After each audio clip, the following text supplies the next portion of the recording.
بسم اللہ الرحمن الرحیم۔ یہ ایک کہنے کو تو ایک پکچر ہے، ایک تصویر ہے ایک کتاب کے سرورق کی، جو کہ بی کام کی مینجمنٹ سائنس کی کتاب ہے، لیکن یہ بیسیکلی اس کے اندر جو ڈائیگرام ہے، میرے خیال میں جو میرا الحمدللہ مینجمنٹ سائنس اور بزنس ایجوکیشن کا 10 سال سے زیادہ کا ایک تجربہ ہے، اس کی لحاظ سے یہ ایک ڈائیگرام اس سارے 10 سال کی بزنس ایجوکیشن سے ایک اس کی سمرائز پکچر ہے۔ صحیح، اس میں اگر ہم بات شروع کریں تو سب سے زیادہ لیفٹ ہینڈ پہ جو لائن سے 4 چیزیں مینشن ہیں، یہ مینجمنٹ کے فنکشنز کہلاتے ہیں۔ ہم کہہ سکتے ہیں کہ پلاننگ اینڈ ڈیسیژن میکنگ سب سے پہلے ہے، منصوبہ بندی اور فیصلہ سازی۔ دوسرے نمبر پہ جو ہے وہ تنظیم کاری یعنی آرگنائزنگ۔ تیسرے نمبر پہ لیڈرشپ اینڈ قیادت اور رہنمائی ہے، اور آخر میں انضباط یعنی کنٹرول ہے۔ اکاؤنٹنگ وغیرہ یہ ساری چیزیں کنٹرول کے اندر آ جاتی ہیں، باقی چیزیں جو ہے سیلف ایکسپلینیٹری ہیں۔ دوسرے نمبر پہ جو ہے وہ انسانی وسائل یعنی ہیومن ریسورس، مالیاتی وسائل یعنی فائنینشیل ریسورس، طبی وسائل یعنی فزیکل ریسورسز، اور اطلاعاتی وسائل یعنی انفارمیشن ریسورسز۔ تو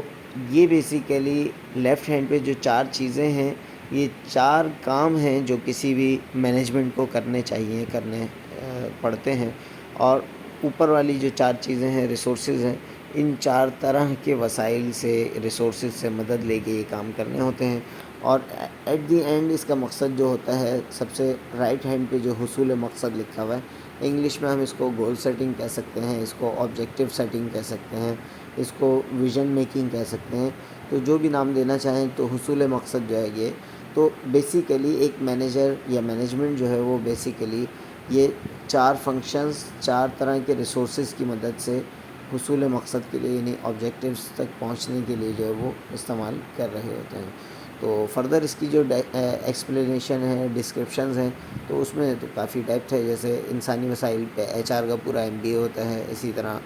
مالیاتی وسائل پہ فائنینس کا پورا MBA ہوتا ہے، اسلامک فائنینس بھی اسی کے انڈر آئے گا۔ ایز اے مسلم جو ہے وہ فائنینس ہمارا اسلامک ہی ہونا چاہیے، اس کے علاوہ تو ہم سوچ بھی نہیں سکتے۔ اسی طرح فزیکل ریسورسز جو ہے یہ طبی وسائل، یہ زیادہ تر سپلائی چین کا جو فزیکل فلو ہے وہ اس میں آ جائے گا، اور اطلاعاتی وسائل انفارمیشن ریسورسز یا انفارمیشن ٹیکنالوجی، اس پہ کافی کام ہوتا ہے۔ تو یہ کچھ ایک پکچر ہے جو پوری مینجمنٹ سائنس کو، انتظامی علوم کو جو ہے وہ ایک دریا کو کوزے میں، سمندر کو کوزے میں بند کر دیتی ہے۔ اس کی بیس پہ آگے بڑھا جا سکتا ہے۔